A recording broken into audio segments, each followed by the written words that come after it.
The Starling Decision by Geraldo Diego. Marcus stood in the dimly lit courtroom, wrists bound by cold metal cuffs. The judge's voice cut through the silence. Marcus Reed, for the crime of smuggling prohibited goods across planetary borders, you are sentenced to life imprisonment at hard labor. At 52 years old, the words landed like a death knell. Decades of breaking rocks on some desolate asteroid loomed before him, a life stripped of hope.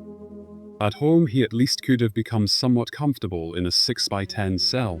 He would have some entertainment, and he would have company, such as it is with other cons. But this... His thoughts trailed off. The judge adjusted his robes and leaned forward, his gaze piercing. However, there is an alternative. The Interstellar Colonization Authority requires a pilot to deliver vital supplies to the outpost colony on Epsilon Eridani C. It's a one-way journey, estimated to be at least 20 years. The spacecraft, the Starling Wanderer, is an older model. Reliable enough, but far from pristine.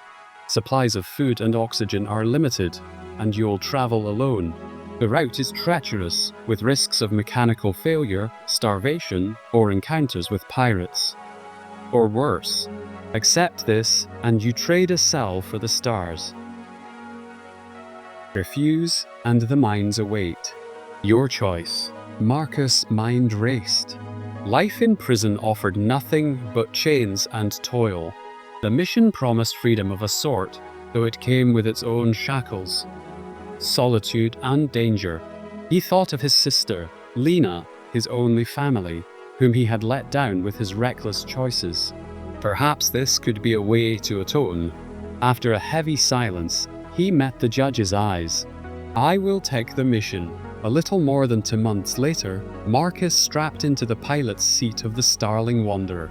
The ship groaned as it lifted off from Earth's orbital dock, its patched hull shuddering against the pull of gravity. He had spent weeks studying its outdated systems, manual controls, a finicky oxygen recycler, and a propulsion drive that wheezed like an old man. As Earth faded into a speck against the black backdrop of space, the weight of his decision settled in. The first year was a battle against monotony. The hum of the engines became his only companion. To stay sane, he started a journal, scribbling thoughts on recycled paper. Day 47. Stars don't change. Neither do I. He rationed his food, protein bars and dried algae, measuring each bite against the years ahead. The oxygen gauge hovered just above critical, a constant reminder of his fragility. 5 years out, disaster struck. The oxygen recycler sputtered and died, filling the cabin with stale air. Marcus suited up, his hands trembling as he tore into the machinery. Spare parts were scarce, but his years as a smuggler had taught him improvisation. After hours of sweat and cursing, he patched it with a filter scavenged from a backup system. It worked, barely.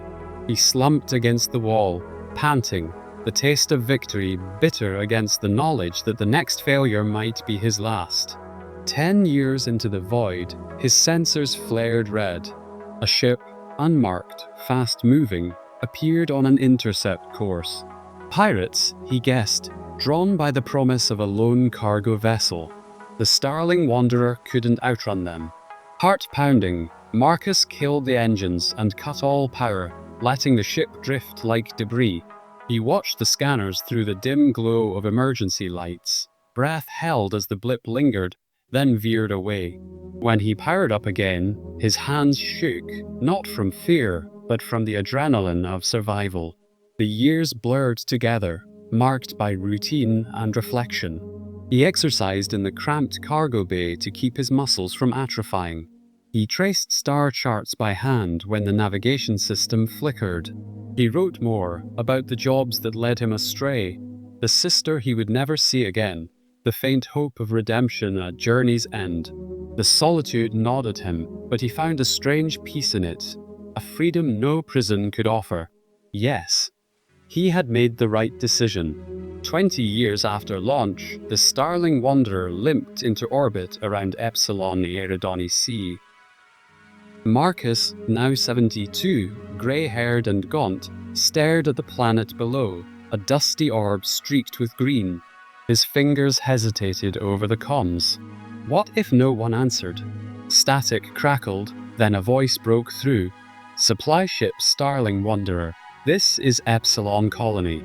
We see you.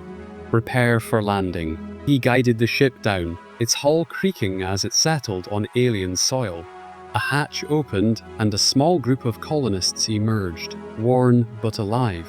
A woman stepped forward, her face lined with years of hard-won survival.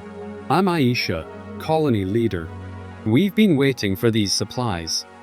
Medical gear, seeds, and repair parts. You're a lifeline. Thank you.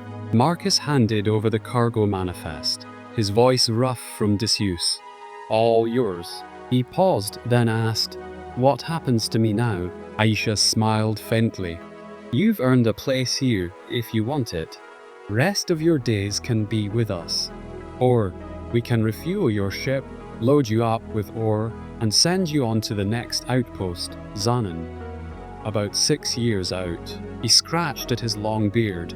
The fact that he had not spoken face to face with another human in over 20 years had not escaped him. Although his eyes seemed locked onto something another galaxy away, his mind was whirling at 20 billion calculations a second. Aisha, recognizing his quandary, asked, "So, are you staying? Or going?" He nodded, stepping onto the soil of his new home. "Staying," he said, with a note of finality in his now steady voice. The twin suns dipping below the horizon, casting a warm glow over the fields. Later, in the small quarters assigned to him, Marcus opened his journal one last time. His pen scratched out a final line. "I crossed the stars and found my way back to life.